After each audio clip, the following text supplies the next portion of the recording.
All right, guys, week 15 is finally upon us. The day of reckoning for fantasy. Kickoff is tonight for the fantasy championships in that Thursday night matchup. As you can tell, voice is still a little hoarse, still a little under the weather here, but as P.T. Barnum once famously said, the show must go on. So we're still putting out this content because we know this is one of the most crucial weeks in the fantasy season for us degenerates that play fantasy football. So going to be breaking down the matchups we're looking forward to, our quick hits, best of the rest, and finally leaving you off with that one particular matchup that I think will be the best matchup of the week. So like, subscribe. Again, go check out all the stuff on Sleeper at Sleeper HQ on Twitter, TikTok, and YouTube. I'm going to cue that intro that we have so lovingly left alone this entire season, and I'll see you on the other side.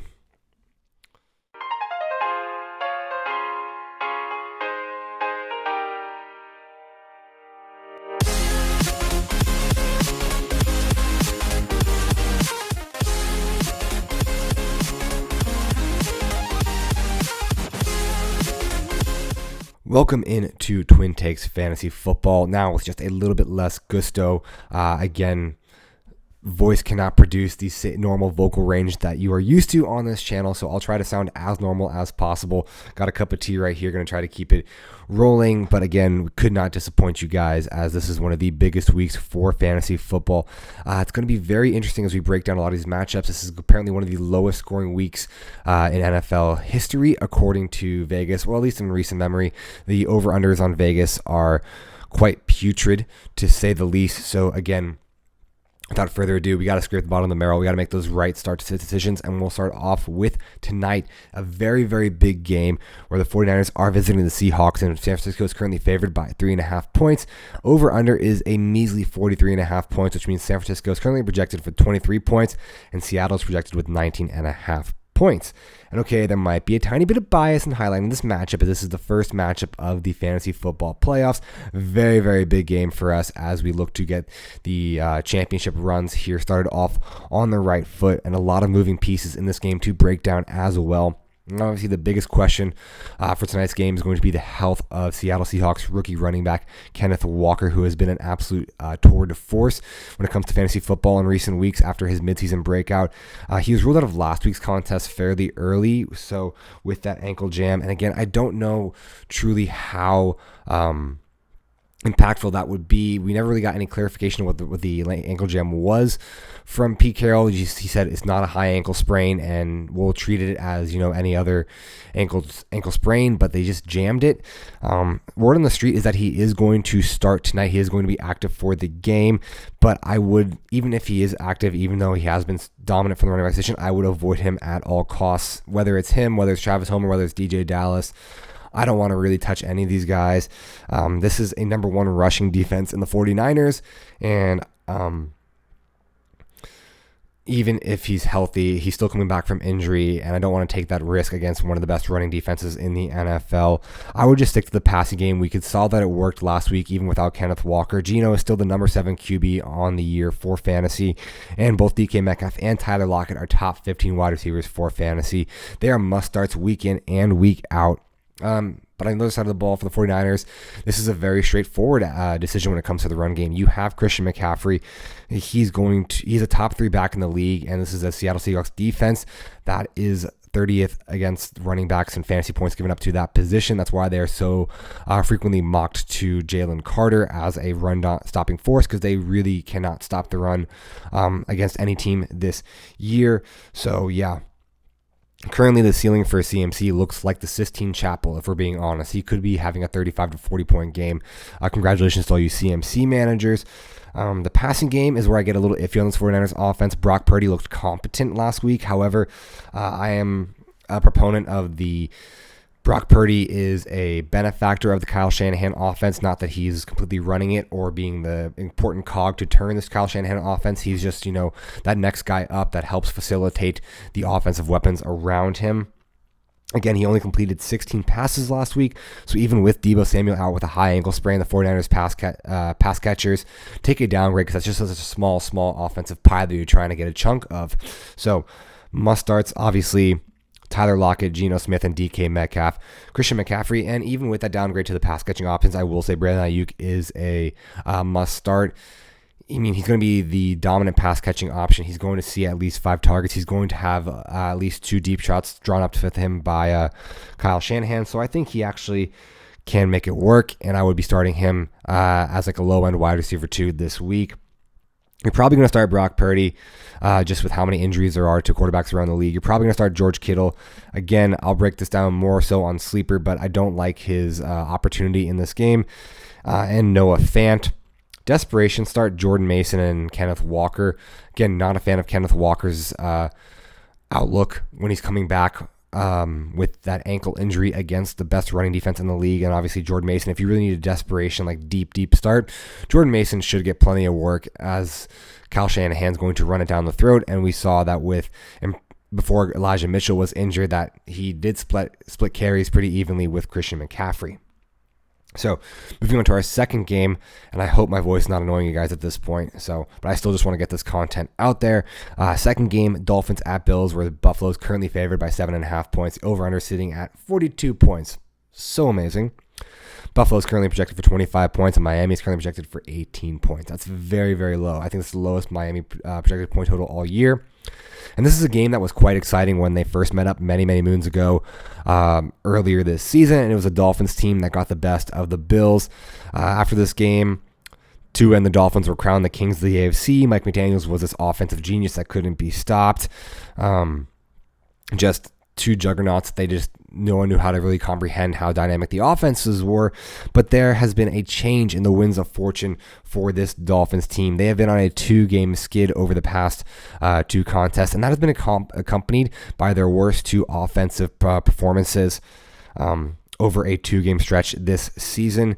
Again, they are good defense on paper. They have Xavier Howard. They just traded for Bradley Chubb. However, the defense still doesn't hold up very well when it comes down to the NFL spotlight. This is a team that when they have their big wins, when they have their best performances, is when they get into shootouts and when they're putting up over 30, 40 points. And if they want to remain competitive down the stretch and into the playoffs, they will have to figure out a way to go ahead and put up points between Tua, Waddle, Tyreek, Raheem Mostert, and that whole crew over there. This is a Bills defense that has regressed majorly over the past few weeks, especially with the loss of Von Miller.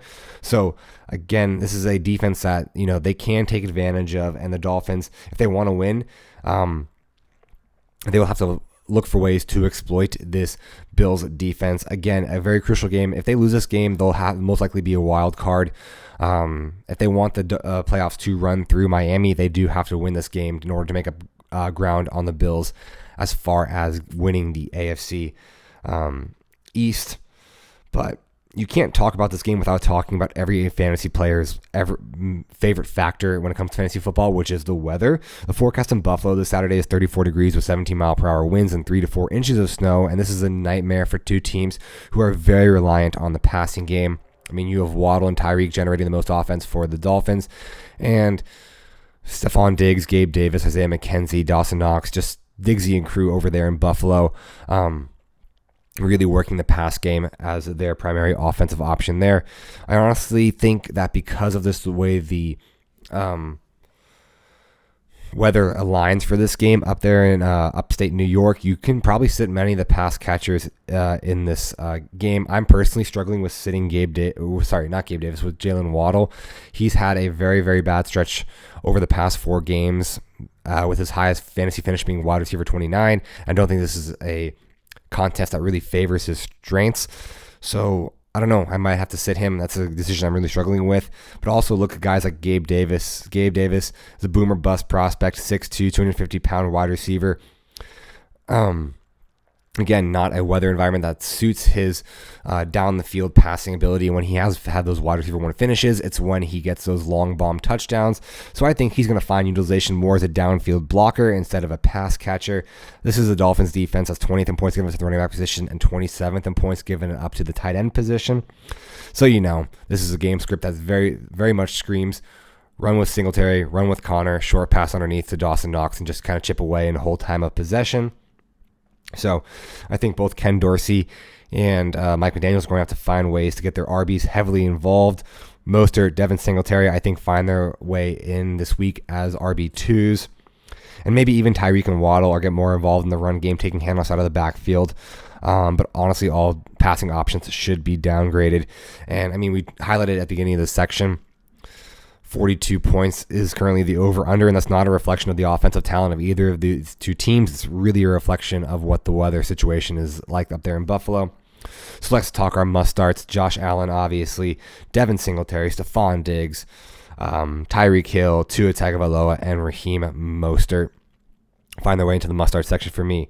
In the probably start, you still probably start Jalen Waddle. He is still that talented. He will get handoffs out of the backfield, just with the way he's been utilized before.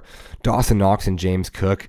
And then in the desperation start, I'm going to say Isaiah McKenzie or Gabe Davis, but I really, really would not want to be leaning on these secondary pass catchers for the Buffalo Bills. So, third game of matchups I'm looking forward to is going to be Titans at the Chargers, where Chargers are currently favored by 3 points. Over-under set at 47. Wow, so high. Which gives us a projected point total for the Chargers of 25 points, and Tennessee projected point total is 22 points.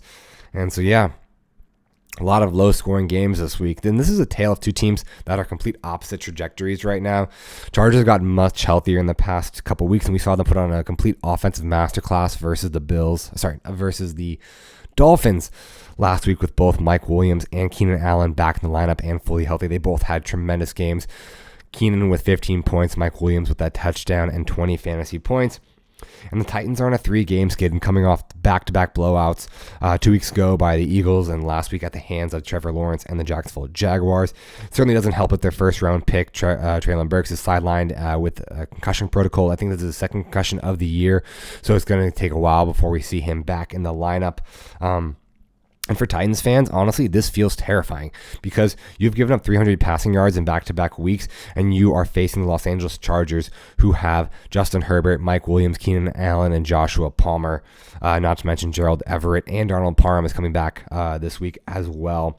So the only hope for the Titans really is to get out ahead of it and run Derrick Henry against the 29th ranked run defense of the Los Angeles Chargers, and hopefully they can control time of possession and dictate the pace of play for this game. But really, this is a game that kind of determines what caves first, the Chargers run defense or the Titans pass defense. And I think, personally, it's going to be the Titans pass defense. It just feels like this is a game, or Titans team that's been in free fall ever since that Eagles game. They fired their GM. There's been a whole aura of distrust and negativity surrounding them. And it's going to be a while for them to come back. And I mean, again, against the Jacksonville Jaguars running defense, Derrick Henry had just 2 rushing yards in the second half. This is a team that really smells like a lot of trouble to me right now. So let's get into our must-start breakdowns, where you see Justin Herbert finds his way into a must-start. Keenan Allen, Mike Williams, Austin Eckler, and Derrick Henry. Yes, only one player from the Titans makes his way into our must-start section. Probably start, you still have Joshua Palmer as an uber-talented wide receiver. I could see him being a flex option. Gerald Everett and Treylon Burks. The Treylon Burks is out of concussion protocol, which I don't expect to be likely. But if he is, I would definitely be playing him.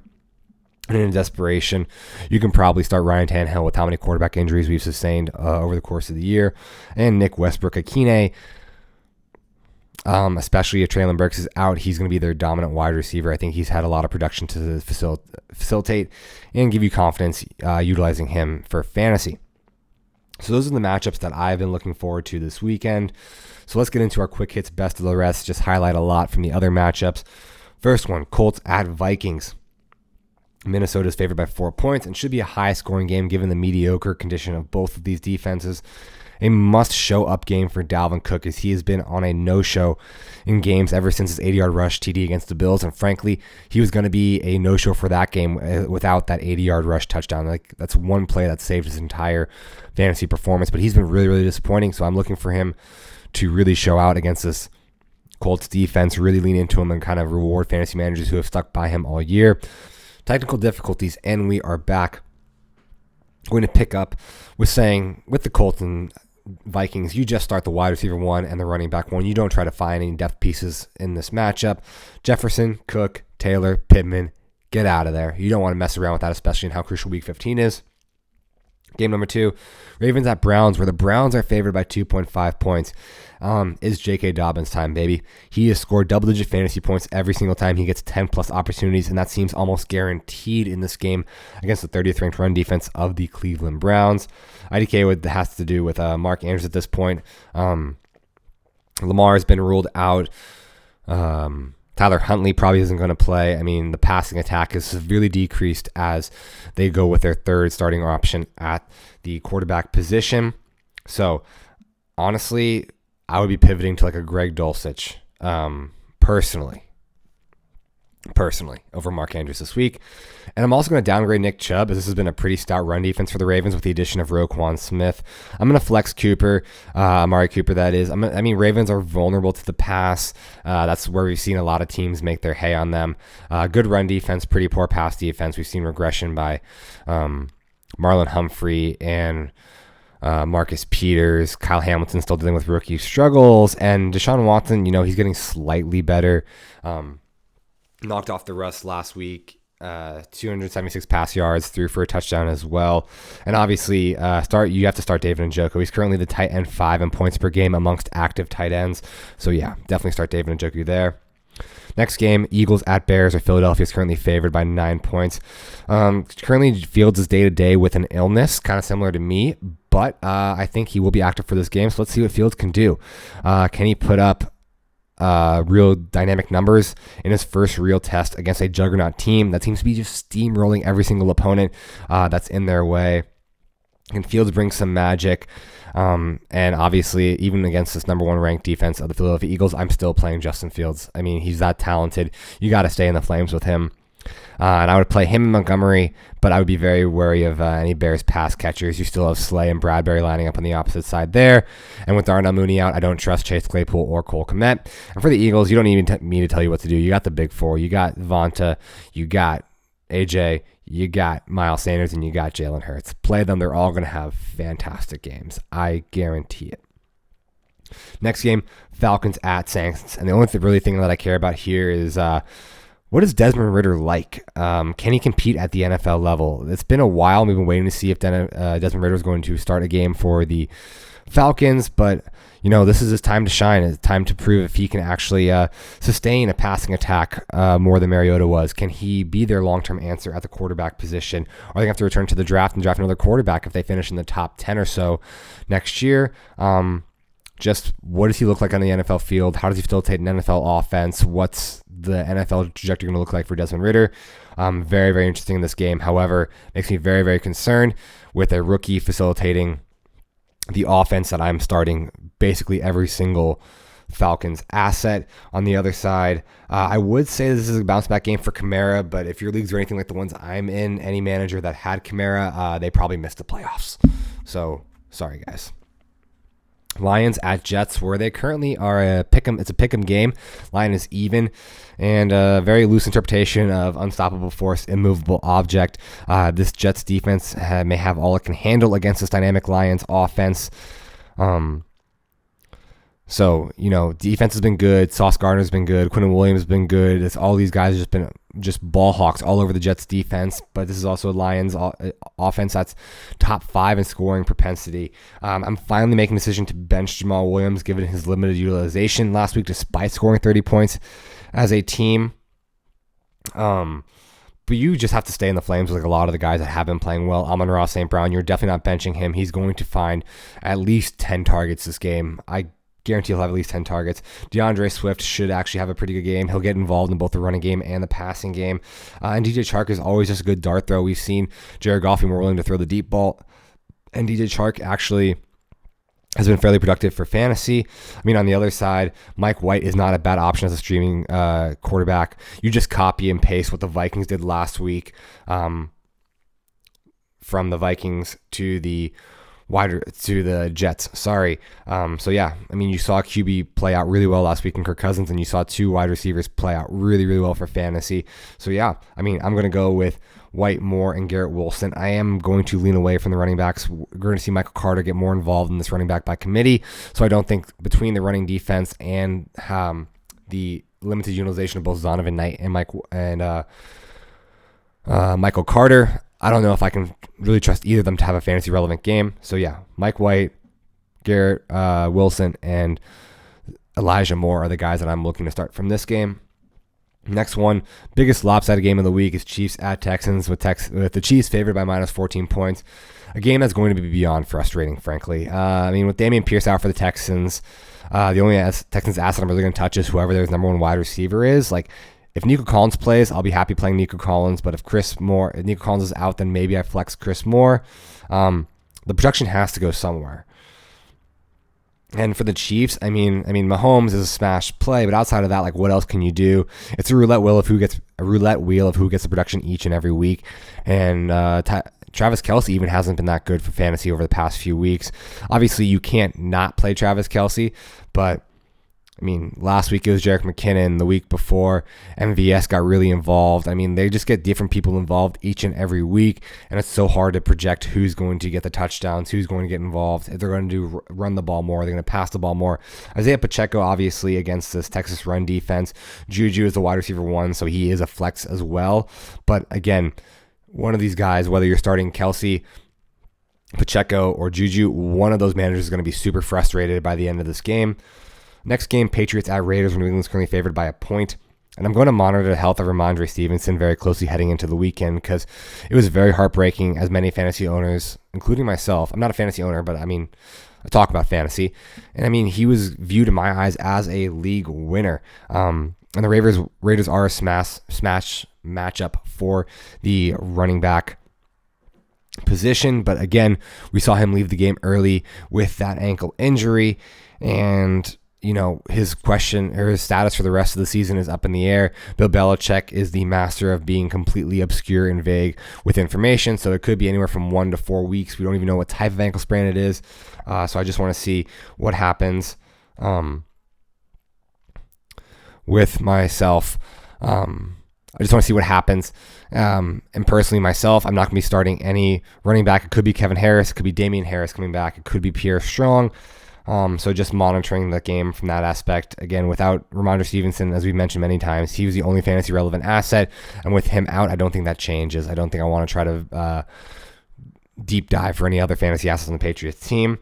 And for the Raiders, I mean, week in, week out, it's been Adams and Jacobs, and that's it. Bengals at Bucks, where Cincinnati's currently favored by 3.5 points. Going to be an interesting game for sure. I assume that Boyd and T. Higgins won't be 100%, which is going to really limit the Bengals' passing attack. Thankfully, they still have Burrow to Chase connection, so Chase to the moon this week. I mean, we mentioned Sistine Chapel. Chase's ceiling this week is going to be very much Sistine Chapel-esque, very, very high up there. Could be a 30-point week for him. And Chase in playoffs, name a better combination, like that 50-point championship performance he put up last year. Mixon and Piron should both be good plays, especially if Higgins and Tyler Boyd are still out. But again, this is a front four of the Bucs that, you know, they can cause havoc on this Bengals O-line.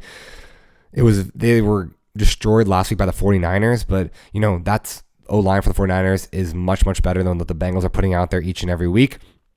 It also feels like after that absolute thrashing, Brady and the Bucs will be looking for revenge and try to put up some points and have that defense come back and after they were absolutely embarrassed by the 49ers. So I think it could be a little bit of a trap game for the Bengals. Godwin and Evans for this game. I mean, the deep touchdown to Evans, they got to come at some point, right? There's been one where Evans dropped a wide open 75-yard pass from Tom Brady. Then he had one last week, I believe, where he had it called back because of penalty. They're going to come. You got to keep passing.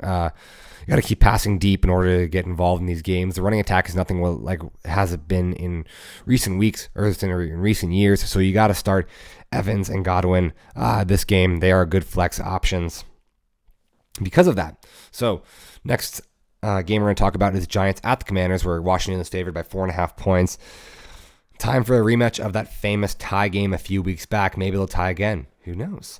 But just like a few weeks ago, we will make this our running back game of the week. You only play Ryan Robinson and you only play Saquon Barkley, and you get the heck out of there.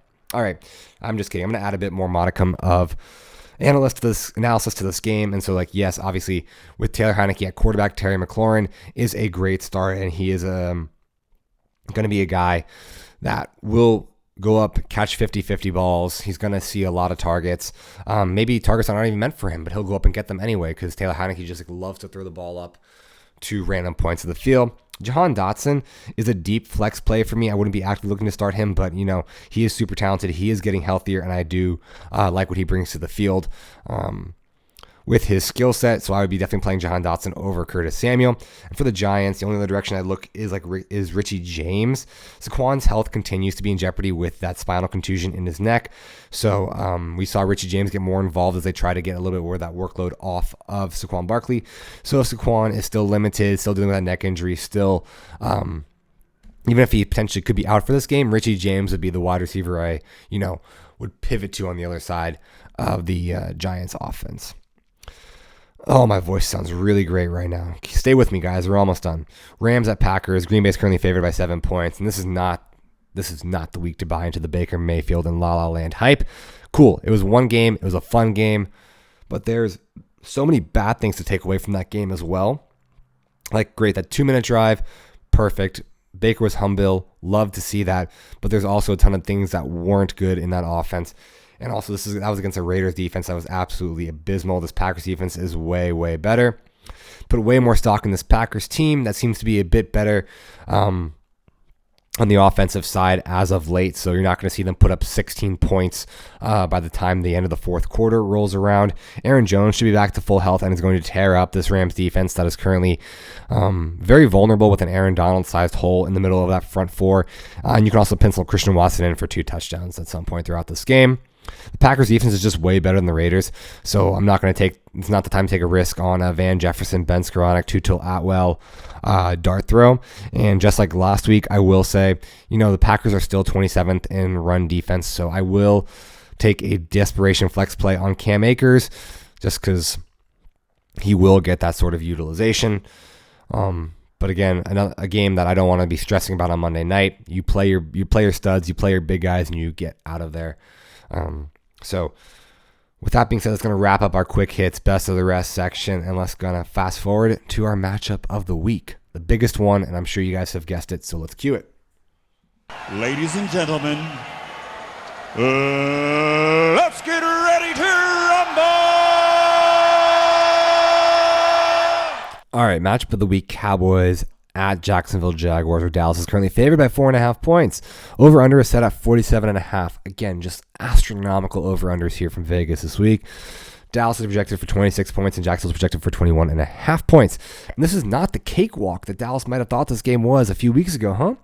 This is a Jaguars team that is really hitting its stride. At least offensively they are. Defense still leaves a lot to be desired. Trevor Lawrence, that we thought we were getting with the clear 101 pick in the 2021 draft. And unfortunately, this truly, you've heard it, said it from locker rooms, from talking heads in the sports world, from his teammates. So this really is his rookie year after all the BS that he endured under Urban Meyer last week. So he's finally actually getting a true NFL experience. Christian Kirk does not look like the massive overpay that most people thought he was in the offseason. And Lawrence, dare I say, is Mahomesian light. Like, he really is elevating a lot of these people around him. Where he gets in the offense, he just makes these plays that really elevate the pass catchers and all the guys around him, and just the rest of the offensive pieces is better because Trevor Lawrence is under center and because he dictates a lot of respect from the defense. Guys like Zay Jones, guys like Travis Etienne, guys like Christian Kirk.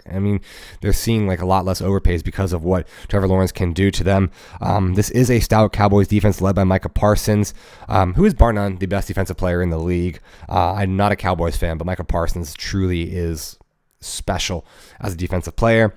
But this is a Jags team that feels a bit feisty, and they can put up points on them. And maybe this is a closer game than we think, but this is only a game that is close if it is high scoring, because this is a Jaguars defense that's not anywhere close to being competitive. We'll have to see them really address the defense in the draft or through free agency if they want to be a team that's going to make a playoff push or even a deep playoff push. So teams have run and passed all over them in the past 2 games. So the running back one of the Cowboys and Tony Pollard should have an absolutely lovely fantasy game. And you're still going to start Zeke, even though he's the RB2. You're going to start CeeDee Lamb. Again, there's not much that really scares you on this Jaguars defensive line. And I think it speaks volumes at 47.5. Over-under is currently the highest over-under on the week. And it means that we'll be truly scraping the bottom of the barrel, just looking for points. And this is a game that I truly, truly feel like you will be able to, play a Zay Jones, play a Michael Gallup, and still get a lot of fantasy points out of, because I like to favor the aspect that this is going to be a closer game and it's going to be a high-scoring game rather than, the Jaguars just get blown out. So, must-starts: Trevor Lawrence, Travis Etienne, Christian Kirk, Dak Prescott, Zeke, Tony Pollard, and CeeDee Lamb, obviously. In the probably start, you are going to probably start Zay Jones, and you will also probably start Dalton Schultz. He's just been really, really good as a tight end since both he and Dak came back from injury. Desperation start is Michael Gallup. Again, should warrant a couple deep shots, should be able to find the end zone, and will be a really good fantasy play if he does. So that's going to wrap up our matchup of the week. Real quickly before I get out of here, guys, go check out Sleeper HQ at YouTube, putting up shorts as of yesterday and today, especially going to highlight some guys for tonight. But the guys I'm covering are Brandon Ayuk, George Kittle, Kenneth Walker III, Tyler Lockett, Michael Pittman, J.K. Dobbins, Amari Cooper, David Njoku, Raheem Mostert, James Cook, Gabe Davis, and Devin Singletary. So if you have any questions about those guys, really want to deep dive into them and the fantasy aspect that you can expect from them, go over to Sleeper. If you go on my Twitter, I will always retweet those videos over there so you can find them pretty easily as well. And I'll leave you really quickly with one parting thought. There's only one thing that I'm not clear about. Actually, there is one thing. One other thing. All right, guys, it is championship time. It is playoff time. You got to risk it for the biscuit. You don't win championships kicking field goals. You don't win championships playing it conservatively. You don't win championships playing safe. You got to take some risks. You got to go for some guys with upside. You got to go with those guys that are going to get you more than 8, 9, 10, 11, 12 points. You got to have some league winners. You got to have some game winners, guys that are going to go off for 20, 30 points. So this is not the time to be conservative. This is not the time to play it safe. Go for smart risks. Go for well-calculated risks, and if you lose because of it, that's just life. But you can't go out and you can't be happy with yourself saying, oh, well, I lost in the first round, but at least I put up a respectable score, when you could have had guys going off for, 20 to 30 points and winning you games. So that's my thing. I'm always saying you got to have league winners, you got to have game winners, you got to have guys that you can't just play it safe. Can't play it safe in fantasy. Got to go off. Got to take some risks. Got to risk it for the biscuit. So risk it for the biscuit, guys. I know I certainly will be this week, and hopefully we are both still standing come next Tuesday when we recap a wild Week 15.